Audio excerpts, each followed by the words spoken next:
Hello and welcome back to my YouTube channel. My name is Kate, I make videos about books and bookish things, and I am coming to you with the first instalment of what I read during this term at university, second year edition.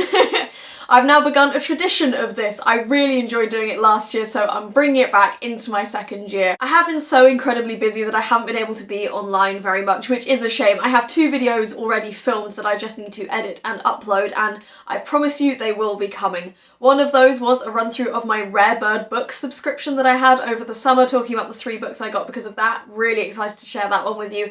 And the other one is a little vlog of the first week of term. A lot of me just hanging out with my friends. It's really, really nice, and yeah, I'll be showing that. So do not worry, there'll be plenty of content coming to you. I thought I would film this first, post it first, so that you get to see why I've been so absent. Essentially, I've been quite busy this term through no fault of my own. I was involved in a production of The Hound of the Baskervilles, which was so much fun. I wrote my own play, which is being put on next term, which I cannot tell you how excited I am for. And of course, I just had classes. I had tutorials, seminars, lectures, and so I had a lot of reading to do for that, which is where this video comes in.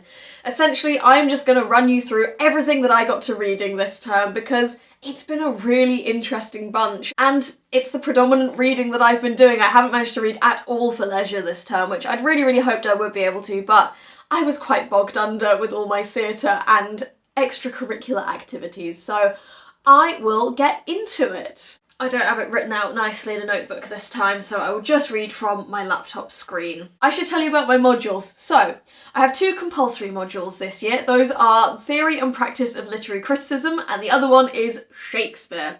The other 4 are ones that I elected to choose myself. So those are Literature of the Modern Period, Post-Colonial and World Literatures, Romantic Plays and Players, which is my seminar module, and American Poetry. As I'm sure you can imagine, for American poetry, I've mostly just been reading poems, and to list every single one of those that I've studied would take forever.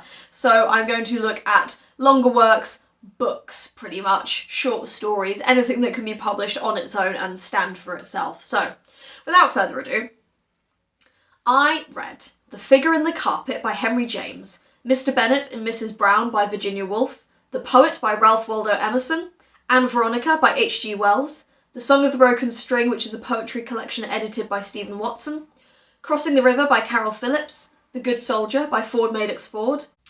Okay, I did a lot of Indian literature this term as part of my post-colonial module. I'm not going to try and say these because my friend Alfie, who is Indian, laughed so much when I tried to pronounce them, so I will simply put them on screen.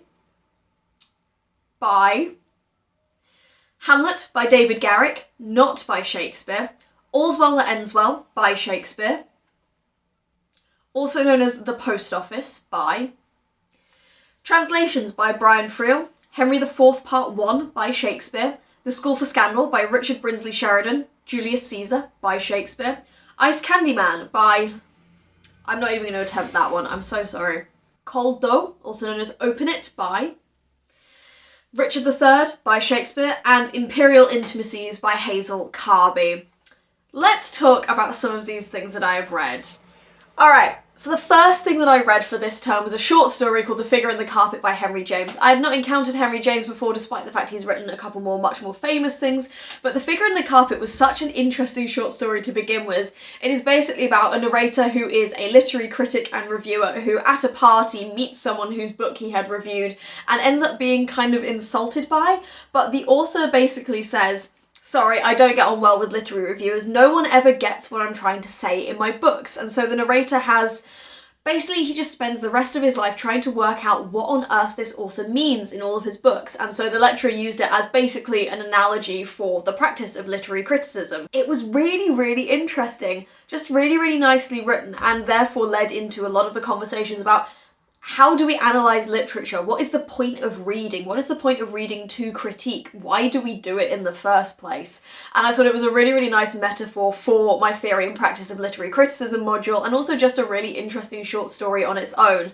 I'd be much more interested to read some of Henry James' more popular works, because he's a big name, I've just not encountered him before. I was also fascinated reading his Wikipedia page that he sounds like he was probably on the asexual spectrum, or at least in some way a bit queer, so yeah, interested in that fella. I'm now going to talk about Anne Veronica by H.G. Wells because first and foremost, the lecture we got for this was brilliant. The professor was really, really interesting. He gave a fantastic talk, and he also gave us the quote that me and my friends continue to bring up even now, despite the fact this was months ago. Going up a mountain is a very horny thing to do. Anne Veronica is sort of a turn-of-the-century novel talking about the new woman, you know, ideas of what femininity could be in this more enlightened time, and it follows the protagonist, Anne Veronica, as she decides to move to London to essentially get out of the way of her father's absolutely maniacal, patriarchal grip on her life. The main issue is, it starts so feminist. It starts with Anne Veronica talking to a family that she's been told she shouldn't talk to because they're socialists, learning that actually not all men think that women should be locked in their rooms for going to parties their fathers don't want them to go to. It talks about intersectional feminism, the idea of feminism not being about, you know, venerating women like her supposed love interest does. There's a man who proposes to her, he's in like his late 40s, it's disgusting, but he proposes to her and basically says, "Oh, I'm not a feminist, I don't believe women should get the right to vote because women should be venerated. I should be taking care of you to the point where you don't need the right to vote," which, lovely premise. However, in reality, giving women the right to vote still very much the thing to do. She runs away to London. She attempts to have an independent life for herself as a student studying biology. Except in the final part of the book, she then runs away with her professor. They get married and decide they're going to have as many babies as physically possible.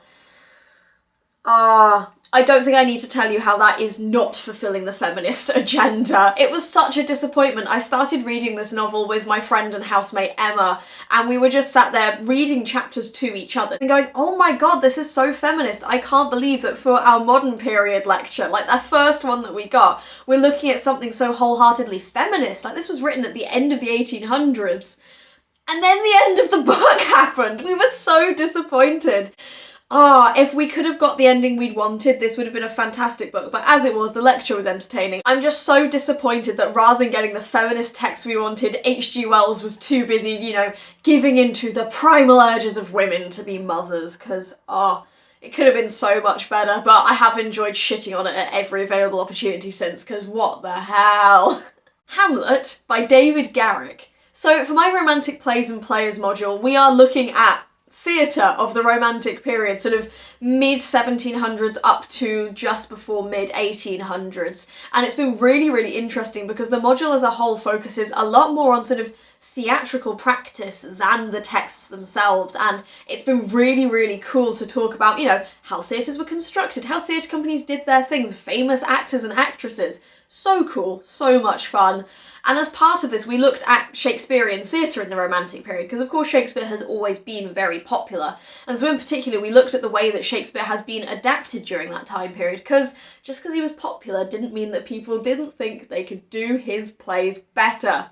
So we read David Garrick's reworking of Hamlet. I basically read this in conjunction with sort of the official version of Hamlet that we tend to consider nowadays to look at the differences between them. The main difference is the ending. So in Hamlet, the traditional story, the final sort of 2 acts are Ophelia goes insane, kills herself, Hamlet jumps into the grave, picks up the skull, alas, poor Yorick, all these things. And then of course the duel is ordered between Hamlet and Laertes for the death of Polonius. They duel, Gertrude drinks poison by accident, Hamlet and Laertes die, and we end of course with Fortinbras and the arrival of the Norwegian army, looking at the state of Danish politics and going, well, we could have it worse.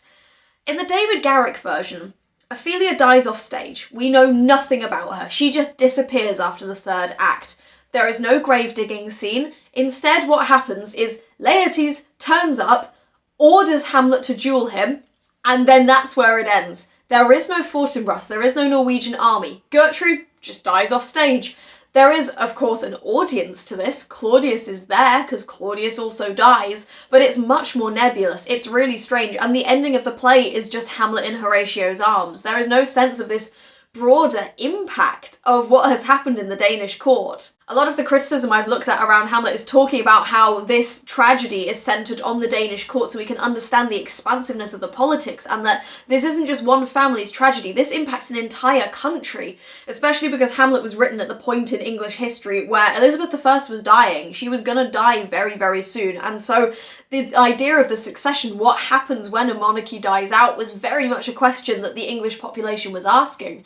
That is very important context. And David Garrick just strolls right in and says the most important part of this is that Hamlet dies. Ignores all the context, all the other interesting things that happen, and so we just get an ending. Ophelia, Gertrude, the only two real female characters, written out of it entirely, pretty much. We see Ophelia at the beginning, but we don't get her death. We don't understand why she has to die, which is such an important part. I find it fascinating. I watched the Overly Sarcastic Productions video on the tragedy and how the most important convention that Shakespeare added to the tragedy was collateral damage. The idea that the tragedy isn't just that one person is fated to have things go wrong and so they suffer, but that so many other people who shouldn't have had to suffer or die end up doing so because of these actions, and David Garrick's version just ignores so much of that. It was really interesting to learn as well that this wasn't just Garrick having, you know, an ego, but actually it was a very common practice to rewrite Shakespearean plays. For example, Richard III, very famously, Richard III's last line is, a horse, my kingdom for a horse." But there was a version rewritten in the Romantic period by a man called Colley Cibber, I think, which, what a hilarious name, in which Richard III has a full death speech. We get to watch him die, and he gets a final word that is befitting to him as a royal, but the whole point is that Shakespeare doesn't let him have the last word. He doesn't let Richard III have this final concluding act of saying goodbye. It is that he is clinging to success, to power, and he fails to grab a hold properly. Really interesting stuff. I don't know if you can tell, I've got a bit mad with theatre this term, and I can't complain. It's been so interesting. I'm going to talk about The Post Office, which is what I'm going to continue to refer to it as so that I don't deeply embarrass myself with my terrible Indian pronunciations, and translations by Brian Friel, because we looked at these in conjunction with each other as part of the post-colonial module, talking about the impact of translation on works. This was actually not the best lecture we got on it. We then looked at eco-criticism and its overlap with post-colonial identities and things like that, which much more interesting. But it was really, really interesting trying to read The Post Office because it was terrible. It was so badly written. And that was the thing that stood out to me because, of course, this was not originally written in English. This was translated by someone into English. And so what they did was take what was probably a really interesting, well-written story and just brutalise it through the attempt to turn it into an English text. Lines just didn't make sense. They used these terrible metaphors where it was like, this is definitely not what they originally meant in the text, but it's maybe a British equivalent, so sure. It was just dire. And then in comparison with the play translations by Brian Friel, which I didn't get to finishing, but I would really, really like to, because what I did read was very interesting, talked about the Irish equivalent of this. So during the Troubles, with the big divide between Protestants and Catholics, those who were English sympathising and English antagonisers, there was a lot of push to teach English, English as a language and English as an accent, and it looks at a little underground school where people are learning things still in English so that they don't get caught out in these troubles. And it was really, really fascinating to look at the idea of this dominant language, English, therefore ruining so many fantastic stories and lives and experiences because it completely flattens everything. Things you would want to express in a different manner but no longer can because the words that are afforded to you can't express those things. It was so, so interesting, and that's why, as much as I think The Post Office was a terrible play, it was only because it was in translation, and I'm certain the original is something much more beautiful, but I will never access it because I don't speak those other languages. The post-colonial module has been the one where I think I've had the most interesting time reading the text set to us because so many of them are about looking around them. Not at what they are, but about why they are the way that they are. And so many of the things I didn't get around to, you know, reading for lectures or for tutorials, I'm gonna go back and read again because they sound fascinating. Julius Caesar! Oh my god. So this time we looked much more at the historical plays and the tragedies of Shakespeare's repertoire, and as part of this I read Henry IV Part 1, Richard III and Julius Caesar. I was not expecting to vibe with these plays because I haven't really touched the historical plays. Oh my god, Julius Caesar is so cool. I love Julius Caesar so much. It really helped as well that my friend Matt loves it as well, so as I was reading it, I was just sending him snippets going, this is fantastic. How come I hadn't really, anticipated this? And he was going, yeah, it's fantastic. So, you know what Julius Caesar's about. However, I'll tell you what I didn't know. Julius Caesar dies before the halfway point of the play. I really thought this was going to be a Macbeth, an Othello, something where the whole point is this build-up until the main character's death. In actuality, Julius Caesar dies by about the end of Act 2, and the rest of the play is talking about what happens after you kill the ruler. How, especially, do Cassius and Brutus deal with the fact they've killed someone that they were the closest to, supposedly believing it's the right thing to do. Fascinating. So many of those speeches are just gorgeous. But God, I love Julius Caesar so much, and I really, really wish that when my university did a production of it last year that I'd gotten to see it, because man, that's a phenomenal play. My uni also did a gender swap version as well, so it was all women involved, which we love to see. But yeah, was not expecting to get on with it, but damn, that's up there now as one of my favourite plays.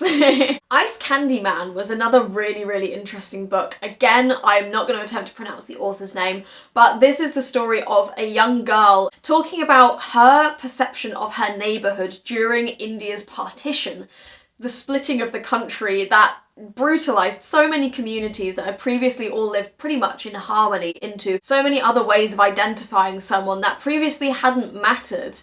And it was a fascinating look at it through the lens of a child as well. The other title for this book as well is called Cracking India, which, the idea of breaking it apart, but also of understanding it on a fundamental level. Really, really interesting. The original title, though, is Ice Candy Man, because one of the main things that follows the protagonist of this book is that she is looked after by a nanny who has many different suitors, all of which come from one of these different backgrounds, and the person that she ends up being with for the longest is the Ice Candy Man, the ice cream seller.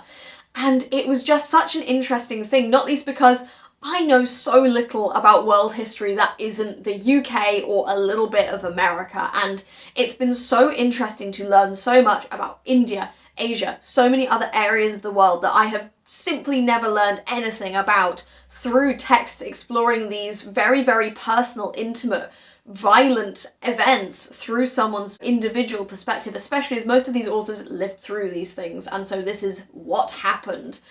Really, really interesting, and I read this like a month ago at this point, so I can't give a much more accurate synopsis or description of how much it fascinated me beyond that, but it was so interesting to encounter what is a piece of world history that I have simply never learned anything about through this child's lens story from an author who lived through it. She has said that the story isn't autobiographical, but that a lot of the things that the protagonist experiences very much did happen to her and people she knew, which fascinating, fascinating. I'm so glad I did the post-colonial module this year. You may have guessed, I took it because I read Midnight's Children by Salman Rushdie last year and went, oh my god, this is a whole, world of stories that I have simply not looked at because my education has always been so Eurocentric, Western and white. And it's been amazing to look at so many things that otherwise I simply would never have known about. I hadn't heard of most of the texts I study on my post-colonial module, and yet they're fantastic. Well written, so interesting, engaging characters, authors with interesting lives, and yet they've just never been brought up. I'm really, really glad I decided to take it, even though it has also been one of the most emotionally challenging modules, simply because sitting in lectures hearing about the brutalising of minorities, pretty much every lecture since, early October has been quite intense. But I don't regret it for a second, and I'm really, really glad that I've been able to encounter so many things as a result of this. Finally, I'm going to talk about the book that I still have not yet finished reading, despite the fact my tutorial on it was earlier this week, Imperial Intimacies by Hazel Carby, which is a fascinating book. This is again part of my post-colonial module, but this is a more recent book. I believe it was published in 2018 or 19, so really, really recent. And this is really hard to define. We had a whole conversation in our tutorial about auto theory, which is an emerging genre of books that take theoretical writing, critical writing, through the author's body and experiences, you know, the auto part of theory. And it was so interesting to consider Imperial Intimacies in that light. It is part autobiography, part memoir, despite the fact that Carby hates people referring to it as that, part theoretical writing, part non-fiction, talking about the Windrush generation. Hazel Carby is the daughter of a Jamaican soldier who was placed in the United Kingdom over the Second World War, and a Welsh woman who had previously worked as a lady servant to a manor house. And it is about her experience growing up in an England that had a very different sense of both race and class as a mixed race child, and working out what she is as a result of that. It is an intimate look at imperialism and the way that it has impacted her as an individual, as well as her family. It doesn't follow a linear structure. She dots about from, you know, her early childhood to looking at her dad's family back in Jamaica that she went and visited in order to write this book, to looking at her mother's family history, going back to her great-great-grandparents and looking at their lives and how that therefore shaped the people that then grandmothered and mothered Carby as well. It was so interesting, and especially because there are big portions of it that look at simply the facts of this. She talks about the Windrush generation, the scandals that occurred when people were being deported who had rightfully been British citizens for so long, and how that impacted her family. She talks about the deaths of both of her parents and the ways that their memories came back to them in their final days, and the terrors that they talked about having lived through the Second World War, but also the atrocities that her father faced as a black man living in the UK during the 1940s and 50s. All the way up until the present day. She talks about this specific anecdote where he needed to renew his British passport and so went to the Home Office to do so. He had all his documents in order proving that he was a British citizen, and they were swept off the table, and he was told that he was fabricating it, that he would be deported and that he needed to get a Jamaican passport. We talked about the idea of documentation, undocumented immigrants and the issues that they face, but also what happens if you have your documents and yet those are denied. Hazel Carby's father was proven to be a British citizen by everything he had in front of him, having served the RAF for so many years, and yet that was denied. He was not labelled a British citizen. It was absolutely fascinating, and I don't think I can do it justice by describing it here, but I would highly recommend it. It is, of course, absolutely brutal. Please check trigger warnings for the majority of the books I've talked about because they've come from my post-colonial module, but fascinating stories, really, really interesting, and I'm definitely going to finish it, not least because I want to hear more about Carby's family. I want to hear about how she chooses to write, about her personal experiences, her family's experiences, and about the history from a side that does not normally get talked about. Once again, I am just sat here obsessing over my degree and how much just fun I have being here studying these subjects, reading these books and talking about them with my friends, with my professors, blathering about them on the internet. So I'll finish there just to say thank you very much for watching. I hope this has been interesting because, man, everything I study is interesting to me, and it is really making me panic about what I'm going to do my dissertation on next year because I can't narrow any of this down. I'd happily do anything from this. So yeah, thank you for watching. I hope this has been interesting. Please do give this video a like if you did indeed like it, and comment down below if you've read any of these texts, or if any of the ones I haven't talked about in full you would like to hear a little bit more about my opinions on, because there's so much in here. But yeah, thank you very much, and I will see you next time.